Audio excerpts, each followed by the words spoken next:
Hello दोस्तों, मैं पुलकित कुमार खरे आपका माँ गायत्री क्लासेस के यूट्यूब चैनल एमजीसी एकेडमी में स्वागत करता हूँ। आज हम लोग हिंदी के अंतर्गत वर्णमाला का अध्ययन करेंगे। वर्णमाला शब्द में दो शब्द हैं, एक है वर्ण और एक है माला। सबसे पहले हम लोग बात करते हैं वर्ण की। प्रत्येक भाषा की सबसे छोटी इकाई जो होती है वो वर्ण होती है। यदि हम वर्ण की परिभाषा की बात करें तो वर्ण की परिभाषा हो जाएगी कि भाषा की वह सबसे छोटी इकाई जिसको और अधिक छोटे भागों में विभाजित नहीं किया जा सकता उसे वर्ण कहते हैं। जैसे मान लीजिए कि हम एक शब्द लिखते हैं आपके सामने। जैसे हमने एक शब्द लिखा मोहन। अब हम आपसे कहें कि मोहन जो शब्द है इसमें कितने वर्ण हैं, तो आप लोगों में से कई सारे लोग जवाब देंगे कि मोहन जो शब्द है इसमें वर्णों की संख्या 3 है। लेकिन ये 3 जो है ये आपका आंसर हो जाएगा गलत, क्योंकि जो मोहन शब्द है इसमें वर्णों की संख्या 3 नहीं है। क्यों नहीं है वो मैं आपको समझाता हूं। देखिए, इसमें तीन अक्षर हैं, मा, हा और ना। सबसे पहले हम माँ को देखें। यदि हम माँ को देखें इसमें तो माघ में ऊ की मात्रा लगी हुई है। यदि हम इसको अलग कर दें तो इसमें से माँ अलग हो जाएगा और ऊ की मात्रा है तो यहाँ पर ऊ अलग हो जाएगा। उसी प्रकार से हा को भी यदि हम अलग अलग कर दें तो इसमें से हा हमारा अलग हो जाएगा और इसमें कोई मात्रा नहीं लगी हुई है। तो दोस्तों, आप लोगों को पता होगा कि हिंदी में छोटे आ के लिए कोई मात्रा नहीं होती है। यदि किसी वर्ण पर कोई मात्रा नहीं लगी है तो इसका मतलब है कि उसमें छोटा आ है। तो यहाँ पर हा के साथ में हो जाएगा आ और उसके बाद में तीसरा जो अक्षर है वो है हमारा ना। ना को भी इसी तरीके से यदि हम तोड़ेंगे तो इसमें भी हमारा अलग अलग हो जाएगा, ना अलग हो जाएगा और बगल में आ जाएगा आ। तो इस तरीके से यदि हम देखें तो मोहन शब्द में टोटल वर्णों की संख्या जो होगी वो होगी हमारी 6। तो जैसे कि परिभाषा में भी हमने बताया कि भाषा की वह छोटी से छोटी इकाई जिसको और अधिक छोटे भागों में विभाजित नहीं किया जा सकता उसे वर्ण कहते हैं। जैसे माँ के ऊपर ओ की मात्रा थी तो माँ को हमने विभाजित किया तो माँ और ओ अलग हो गया। हा को विभाजित किया हमने तो हा और आ अलग अलग हो गया। उसी प्रकार से ना को हमने विभाजित किया तो ना और आ अलग अलग हो गया। अब हम माँ को और छोटे भागों में विभाजित नहीं कर सकते, ओ को भी और छोटे भागों में विभाजित नहीं कर सकते, हा को भी नहीं कर सकते, इस आ को भी नहीं कर सकते, ना इस ना को कर सकते हैं, ना ही आ को कर सकते हैं। यानी कि यही हमारे वर्ण कहलाएंगे। जिनको और छोटे भागों में विभाजित ना किया जा सके वही हमारे वर्ण होते हैं। जिनको छोटे भागों में विभाजित किया जा सकता है उनको हम वर्ण नहीं कह सकते हैं। दोस्तों, एक बात मैं आप लोगों को और बता दूं कि किसी भी शब्द में वर्णों को इस प्रकार से अलग अलग करना कहलाता है वर्ण विच्छेद। ठीक है ना, वर्ण विच्छेद। आजकल परीक्षाओं में वर्ण विच्छेद बहुत ज्यादा पूछा जाता है, तो मैं कुछ शब्दों के आप लोगों को वर्ण विच्छेद करके और बताता हूं कि किस प्रकार से हम लोग वर्णों को विच्छेद करते हैं। उसके बाद में हम लोग आगे बढ़ेंगे। जैसे हमने एक शब्द लिखा यहां पर कमल। कमल शब्द का यदि हम वर्ण विच्छेद करें तो किस प्रकार से कमल शब्द का वर्ण विच्छेद करेंगे वो देखिए। इसमें आपको 3 अक्षर दिखाई दे रहे हैं, का, मा और ला। अब इसमें का के ऊपर भी कोई मात्रा नहीं है, माँ के ऊपर भी कोई मात्रा नहीं है और ला के ऊपर भी कोई मात्रा नहीं है।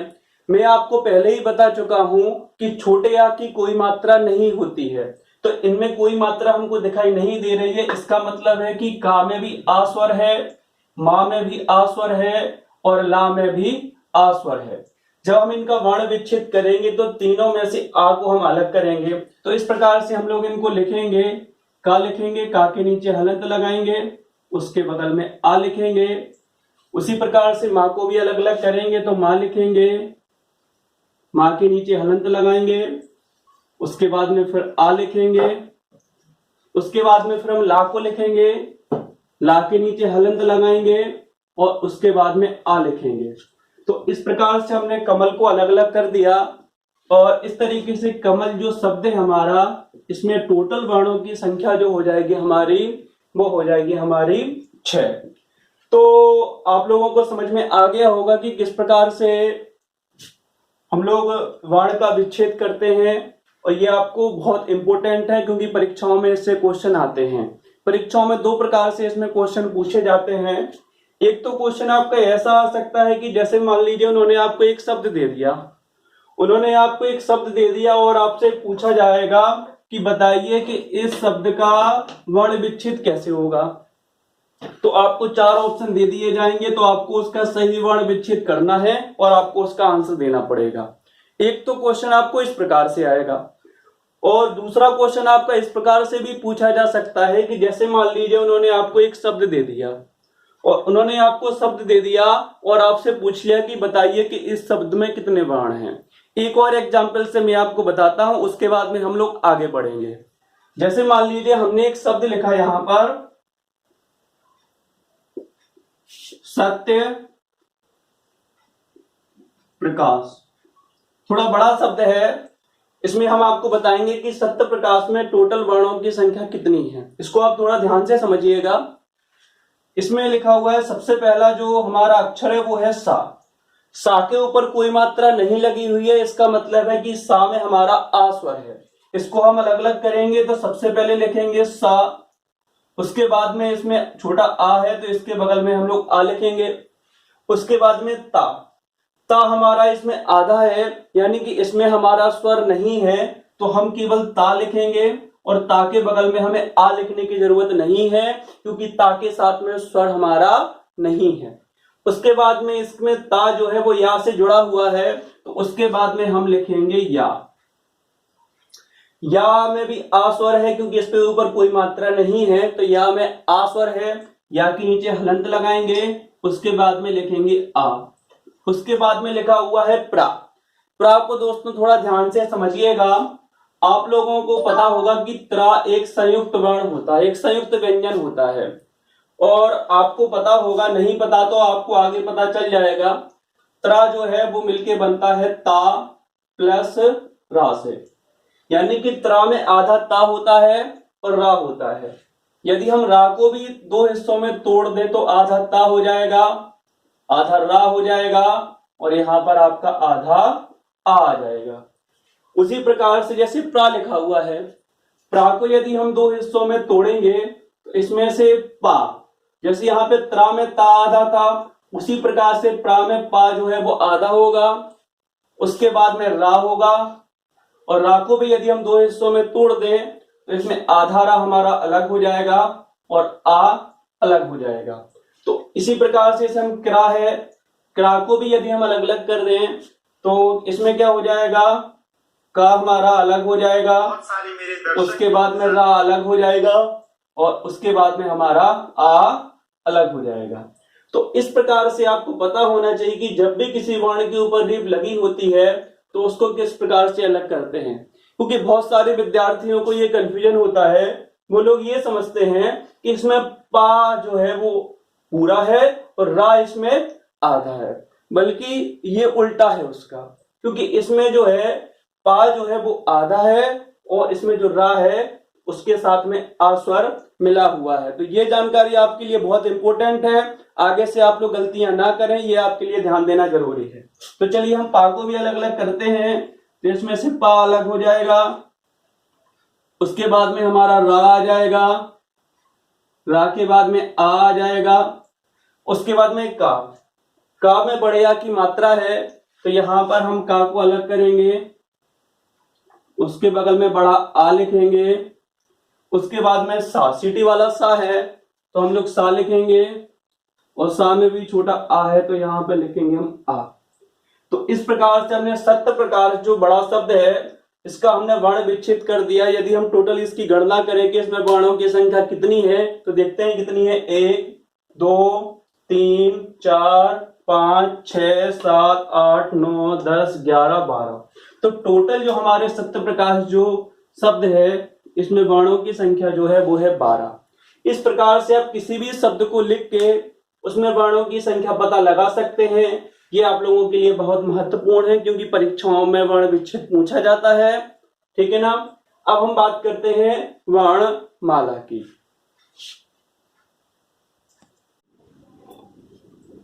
दोस्तों, जिस प्रकार से फूलों की माला होती है, मोतियों की माला होती है, उसी प्रकार से हमारी वर्णमाला होती है। जब कई सारे फूलों को हम लोग गूंथते हैं तो उससे फूलों की माला तैयार होती है। उसी प्रकार से हम कई सारे जब मोतियों को आपस में मिलाते हैं तो उससे मोतियों की माला तैयार होती है। उसी प्रकार से हम कई सारे वर्णों को आपस में रखेंगे तो उससे वर्णमाला बनेगी। तो वर्णमाला की यदि हम परिभाषा की बात करें तो वर्णमाला की परिभाषा हो जाएगी कि वर्णों के व्यवस्थित समूह को वर्णमाला कहते हैं। फिर से एक बार सुनिएगा आप लोग ध्यान से कि वर्णों के व्यवस्थित समूह को वर्णमाला कहते हैं। यहां पर एक शब्द आया है व्यवस्थित,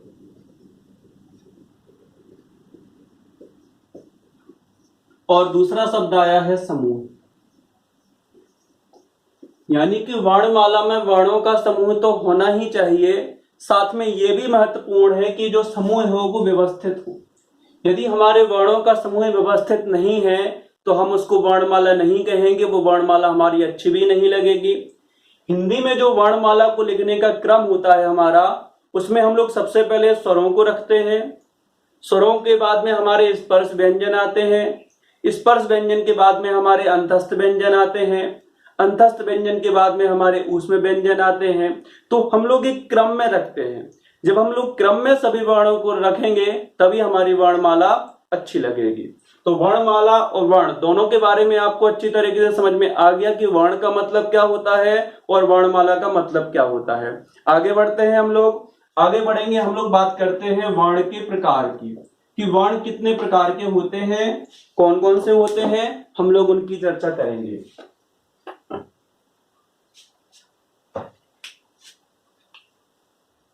वर्ण के प्रकार। हिंदी में वर्णों को मुख्यतः 3 भागों में विभाजित किया गया है। कौन कौन से वो भाग है वो देखिए। पहला जो होता है वो होता है स्वर। पहला प्रकार जो होता है वर्णों का हिंदी में वो होता है स्वर। दूसरे प्रकार के जो वर्ण होते हैं वो होते हैं व्यंजन। और तीसरे प्रकार के जो हिंदी में वर्ण होते हैं वो होते हैं अयोगवाह। अयोगवाह। तीनों का मतलब हम लोग समझते हैं कि स्वर का मतलब क्या होता है, व्यंजन का मतलब क्या होता है और अयोगवाह का मतलब क्या होता है। इनके बारे में हम लोग विस्तार से चर्चा तो करेंगे ही कि स्वर कौन कौन से होते हैं, कितने प्रकार के होते हैं, व्यंजन कौन कौन से होते हैं, कितने प्रकार के होते हैं। सबसे पहले मैं आपको ये बताना चाहूंगा कि इनकी संख्या कितनी होती है। हिंदी में कितने स्वर होते हैं, कितने व्यंजन होते हैं, कितने अयोगवाह होते हैं। क्योंकि बहुत सारे विद्यार्थियों को इस बात का कंफ्यूजन होता है कि हिंदी में वर्णों की संख्या कितनी होती है, स्वर कितने होते हैं, व्यंजन कितने होते हैं, अयोगवाह कितने होते हैं। क्योंकि अलग अलग किताबों में अलग अलग प्रकार की जानकारी मिलती है। तो आज आप लोगों का ये कंफ्यूजन दूर हो जाएगा, कितने स्वर होते हैं, कितने व्यंजन होते हैं, कितने अयोगवाह होते हैं, और उसके बाद में हम लोग इनके बारे में विस्तार से चर्चा करेंगे। सबसे पहले बात करते हैं स्वर की। तो हिंदी में जो स्वरों की संख्या होती है वो होती है 11, ठीक है ना। उसके बाद में बात करते हैं व्यंजन की। तो व्यंजनों 2 प्रकार से हम लोग व्यंजनों को गणना करेंगे। मूल रूप से जो हमारे हिंदी में व्यंजनों की संख्या होती है वो होती है 33, और यदि हम कुल व्यंजनों की बात करें तो कुल व्यंजनों की संख्या जो होती है वो होती है 39। अब आप कहेंगे कि सर ये 39 कैसे होती है और ये 33 कैसे होती है, तो वो मैं आपको आगे बताऊंगा। उसके बाद में अयोगवाह जो होते हैं, अयोगवाह की संख्या होती है 2।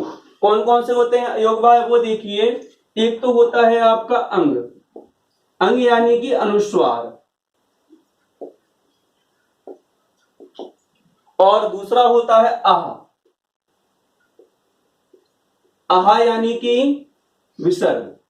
तो अयोगवाह की संख्या 2 होती है। अब यहां पर आप लोग समझिए कि किस प्रकार से व्यंजनों की संख्या 33 होती है और किस प्रकार से व्यंजनों की संख्या 39 होती है। देखिए दोस्तों, हिंदी में हम लोग जो वर्णों की गणना करते हैं वो 2 प्रकार से करते हैं। पहला जो हम वर्णों की गणना करते हैं वो करते हैं हम लोग उच्चारण के अनुसार, और दूसरे प्रकार से जो हम व्यंजनों की गणना करते हैं वो करते हैं हम लोग लेखन या मुद्रण के अनुसार। उच्चारण में हम केवल उन्हीं वर्णों को शामिल करते हैं जिनका मूल रूप से उच्चारण होता है, जिनका स्वतंत्र उच्चारण होता है। और लेखन में हम उन सभी वर्णों को शामिल करते हैं जो हम लिखने में, कविताओं लिखने में हम लोग मतलब सब प्रकार से उनका प्रयोग करते हैं। किताबों में भी जो होते हैं, न्यूज़पेपर में जिनका प्रयोग होता है, उन सभी को हम लोग लेखन या मुद्रण में शामिल करेंगे। स्वर की संख्या तो दोनों प्रकार से हम लोग 11 ही लेंगे, चाहे उच्चारण के अनुसार बात करें चाहे लेखन के अनुसार बात करें। अंतर आ जाता है आपका व्यंजनों में। कौन कौन से व्यंजनों में अंतर आ जाता है वो मैं आपको बता देता हूं। उच्चारण के अनुसार जो स्वरों की संख्या होती है वो होती है 11, व्यंजनों की संख्या जो होगी वो होगी 33 और अयोगवाही की संख्या होगी 2। तो इस प्रकार से जो हमारे टोटल वर्ण जो हो जाएंगे उच्चारण के अनुसार, उनकी संख्या हो जाएगी 46। अब बात करते हैं लेखन के अनुसार। तो लेखन में जो हमारे स्वरों की संख्या होगी वो तो 11 ही होगी, लेकिन व्यंजनों की संख्या जो है वो 33 से बढ़ के 39 हो जाएगी। अब ये 33 से बढ़ के 39 कैसे हो गई वो समझिए आप लोग। इसमें हम लोग 4 तो शामिल करेंगे संयुक्त व्यंजन को,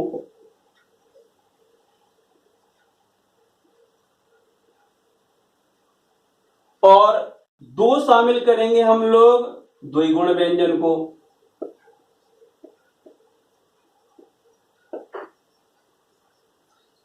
तो इस प्रकार से 33 और ये 6, तो 33 में अगर हम 6 जोड़ेंगे तो हमारी संख्या कितनी हो जाती है 39। तो इनका प्रयोग हम लोग लेखन में करते हैं। उच्चारण में इनका स्वतंत्र उच्चारण नहीं होता है तो उच्चारण में इनको शामिल नहीं किया जा सकता है, लेकिन लेखन में हम लोग इनका प्रयोग करते हैं, इसलिए हम इनको शामिल करेंगे। तो यहां पर हमारे जो व्यंजनों की संख्या होगी वो 33 से बढ़ के हो जाएगी 39 और अयोगवाही वर्णों की संख्या 2 है। तो इस प्रकार से टोटल वर्णों की संख्या जो हो जाएगी वो हो जाएगी हमारी 52। तो अब आप लोगों का कंफ्यूजन बिल्कुल दूर हो गया होगा कि हिंदी में कितने वर्ण होते हैं। अगर आपका क्वेश्चन आ गया उच्चारण के अनुसार कितने वर्ण होते हैं तो आपका आंसर हो जाएगा 46।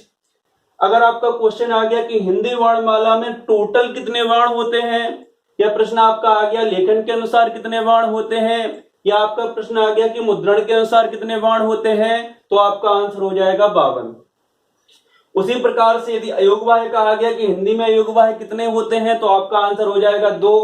संस्कृत में 4 अयोगवाही होते हैं लेकिन हिंदी में 2 ही अयोगवाही होते हैं, तो इस बात का आप लोगों को थोड़ा ध्यान रखना है। व्यंजनों की अगर बात की जाए कि मूल रूप से व्यंजनों की संख्या कितनी होती है तो आपका आंसर 33 हो जाएगा। लेकिन यदि आपका प्रश्न आ गया कि हिंदी में कुल कितने व्यंजन होते हैं तो आपका आंसर हो जाएगा 39। तो आप लोगों को समझ में आ गया होगा अच्छी तरीके से कितने वर्ण होते हैं, किस प्रकार से हम उनकी गणना करते हैं। आगे हम लोग विस्तार से स्वर, व्यंजन और अयोगवाही के बारे में चर्चा करेंगे।